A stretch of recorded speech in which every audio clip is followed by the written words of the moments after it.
नुकताच 12वीचा निकाल लागलेला आहे आणि यात Saint Paul junior college Hudkeshwar Nagpur या कॉलेजनी 100% निकाल लावून सर्व महाराष्ट्रात आपले नाव चर्चित केलेले आहे.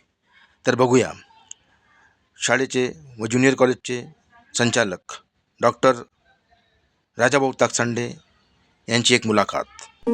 काय म्हणतात तर बघूया.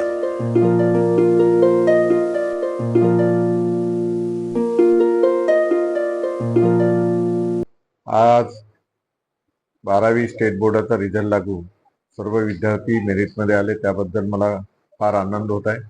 आज 2,500 विद्यार्थी परीक्षेला बसले होते, त्यापैकी 2,500 विद्यार्थी पास झाले आणि 97 ते 90 पर्यंत ते 200च्या 250 विद्यार्थी आहेत. त्याबद्दल त्या मेरिट आलेल्या सर्व विद्यार्थ्यांचं अभिनंदन करतो. शिक्षकांनी खऱ्या अर्थाने खूप परिश्रम घेतलेत आणि त्या शिक्षकाचा परिश्रम आणि विद्यार्थ्यांनी केलेला परिश्रम, या परिश्रमाचं मी शिक्षकाचं, विद्यार्थ्याचं आणि विद्यार्थ्याच्या पालकांचं पुन्हा अभिनंदन करतो की या पालकांच्या परिश्रमामुळे, विद्यार्थ्याच्या परिश्रमामुळे, शिक्षकाच्या परिश्रमामुळे हे आज मेरिटचे विद्यार्थी दिसत आहेत ना, चांगलं गोल अचीव केलं. त्याबद्दल मी सर्वांचं अभिनंदन करतो. संस्कार करण्याचं काम आहे या शाळेच्या माध्यमातून मिळतात. अनेक विद्यार्थी या शाळेतून तयार झालेले अनेक डॉक्टर झाले आहेत, इंजिनियर झाले आहेत, काही IPS झाले आहेत. अनेक विद्यार्थी चांगलं घडवण्याचं काम या शाळेच्या माध्यमातून होत आहे. एक विद्यार्थ्यामध्ये डिसिप्लिन शिकवल्या जाते या शाळेमध्ये आणि याच डिसिप्लिनच्या माध्यमातून गोल कसं असं कळतं, आत्मविश्वास तयार होतो आणि त्या आत्मविश्वासाच्या माध्यमातून विद्यार्थी आपल्या पुढच्या आयुष्यामध्ये तो आत्मविश्वास साध्य करण्यासाठी प्रयत्न करत असतात. जर विद्यार्थ्यांमध्ये आत्मविश्वास जर असेल तरच तो यशाच्या शिखरावर चढत असतो.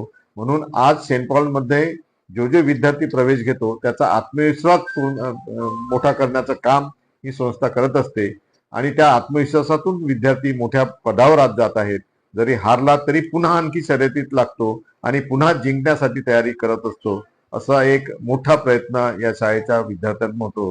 म्हणून मी विद्यार्थ्यांचं पुन्हा एकदा, आपलं गोल जर अचीव करत असेल तर आता आपला आत्मविश्वास मोठा पाहिजे असते, तेव्हाच आपण गोल अचीव करू शकतो आणि असे विद्यार्थी घडवण्यासाठी अनेक वर्षापासून आपलं काम सुरू आहे. आम्ही जे गरीब विद्यार्थी जे असतात, आमच्याकडे कोरोनामध्ये जे खऱ्या अर्थाने जे विद्यार्थी मरण पावले, आई वडील मरण पावले होते, त्या विद्यार्थ्यांना 22 विद्यार्थ्यांना आपण दत्तक घेतलं. त्यांचा शिक्षणाचा संपूर्ण खर्च आपण केला आणि आज त्या 22 विद्यार्थ्यापैकी आज 10 विद्यार्थी परत 8वी 9वीत आहेत.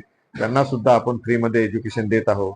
जे खरंच गरीब असतात, पेपर विकणाऱ्याची मुलगी आली होती, तिला आपण फ्रीमध्ये एज्युकेशन, जे खऱ्या अर्थाने खूप गरीब आहेत पण शिकू शकत नाही, पण त्यांना अशी शिकण्याची फार इच्छा आहे, त्यांच्यासाठी खऱ्या अर्थाने सेंट पॉलचे दरवाजे खुले आहेत आणि गरीब विद्यार्थ्यांना सुद्धा एक उंच स्तरावर नेण्याचं काम सेंट पॉल स्कूल करत आहे.